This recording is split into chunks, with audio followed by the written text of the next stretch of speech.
ప్రసాద్ గారు. అధ్యక్ష మేము ఫస్ట్ నుంచి ఒకటే చెప్తున్నాం అధ్యక్ష, బడ్జెట్ మీద మాట్లాడినప్పుడు బడ్జెట్ చాలా క్లియర్ గా చదువుకొని రావాలనే సంగతి సభ్యులు తెలుసుకోవాలని నా వినపం అధ్యక్ష. ఎందుకంటే ఇదే ఉచిత బస్సుల విషయంలో ఉచిత సిలిండర్ల విషయంలో 3 సిలిండర్లు ఏ టైం టు ఏ టైం, సంవత్సరానికి 3 సిలిండర్లు ఏ టైం టు ఏ టైం అని చెప్పి చాలా క్లియర్ గా చెప్పున్నారు. దానికి సంబంధించి మార్గదర్శకాలు కూడా విడుదల చేస్తున్నారు. అది ఓపెనింగ్ కూడా చేస్తున్నాం అధ్యక్ష. దానికి తిరిగి 2 సిలిండర్లు అని చెప్పడం అన్నది మాత్రం మంచి పద్ధతి కాదు అధ్యక్ష. అదేవిధంగా స్త్రీనిధి కింద అధ్యక్ష ఈ బడ్జెట్ లో 3500 కోట్లు కేటాయించడం జరిగింది అధ్యక్ష. స్త్రీనిధి గురించి 3500 కోట్లు కేటాయించలేదు, రూపాయి కూడా కేటాయించలేదని సభ్యురాలు అవాస్తవాలు మాట్లాడుతుంటే ఖండించాల్సిన అవసరం మా పాలకపక్షంగా మాకు ఉంది అధ్యక్ష. అందువల్ల మేము కూడా ఈ రోజు మైక్ తీసుకోవాల్సిన అవసరం వచ్చింది. ప్రతి దానికి కూడా అంటే మీరు నిజంగా విమర్శ చేయండి, సద్విమర్శ చేయండి, మేము కూడా తీసుకుంటాం. అంతేగాని మేము చేస్తున్న వాటిని కూడా చెయ్యలేదు అని చెప్పి ప్రజలకు సభ ముందు అవాస్తవాలు పెడతా ఉంటే ఇది సభ ఉల్లంఘన కింద కూడా వస్తుందని చెప్పి నా ఉద్దేశం అధ్యక్ష. దానికి మీరు కూడా ఒకసారి ఆలోచించాలి అధ్యక్ష. మేము బడ్జెట్ ని చాలా క్లియర్ గా బుక్ రూపంలో ఇచ్చాము, అందరూ కూడా చదువుకున్నారు.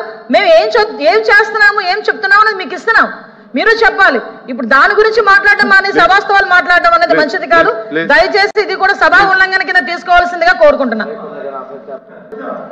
సార్ మీరు సీనియర్ సభ్యులు, సార్ సీనియర్ పొలిటీషియన్ మీరంటే అందరికీ కూడా గౌరవం ఉంది, కాకపోతే మాకు కూడా గౌరవం ఉంది.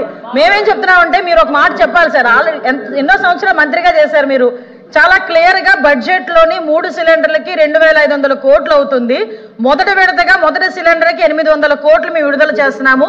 దీనికి 2500 కోట్లు అవుతుంది అని చెప్పి చాలా క్లియర్ గా చెప్పున్నారు. సంవత్సరానికి 3 సిలిండర్లు, ఒక్కొక్క సిలిండర్ ఇస్తారు కానీ 3 సిలిండర్లు తీసుకెళ్ళి ఒకేసారి ఇంట్లో పెట్టరు కదా సార్. 3 సిలిండర్లు తీసుకొచ్చి ఎవరైనా పెట్టుకుంటారు ఎవరైనా? ఆ సిలిండర్ అయిపోయిన తర్వాత ఈ టైం టు టైం బాండ్ లోని మీరు బుక్ చేసుకోండి, ఆ సిలిండర్ మేము ఫ్రీ ఇస్తామని చెప్తున్నాం. 2500 కోట్లు తిరిగి కేటాయించాం, బడ్జెట్ లో కేటాయించాం. 800 అది కాదు సార్, ఒకసారి వినండి సార్.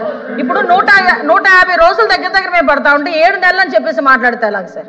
ఇప్పుడు ఒకటి రోజు అమ్మఒడి కూడా ఆ రోజు సంవత్సరం తర్వాతే ఇచ్చున్నారు వీళ్ళు.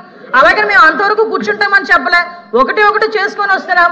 ఈ రోజు బడ్జెట్ ని ప్రిపేర్ చేయడానికి వీళ్ళు 6 నెలలు పట్టిందని మాట్లాడుతున్నారే. 6 నెలలు ఎందుకు పట్టింది సార్? అసలు ఎందులో డబ్బులు తీసుకొచ్చి ఎందులో పెట్టారో తెలియదు, ఎందులో డబ్బులు తీసుకొచ్చి మళ్ళీ దేనికి వాడారో కూడా తెలియదు. అవన్నీ సెట్ చేసి చూసుకోవడానికి మాకు 6 నెలలు పట్టిందంటే 5 సంవత్సరాలు జరిగిన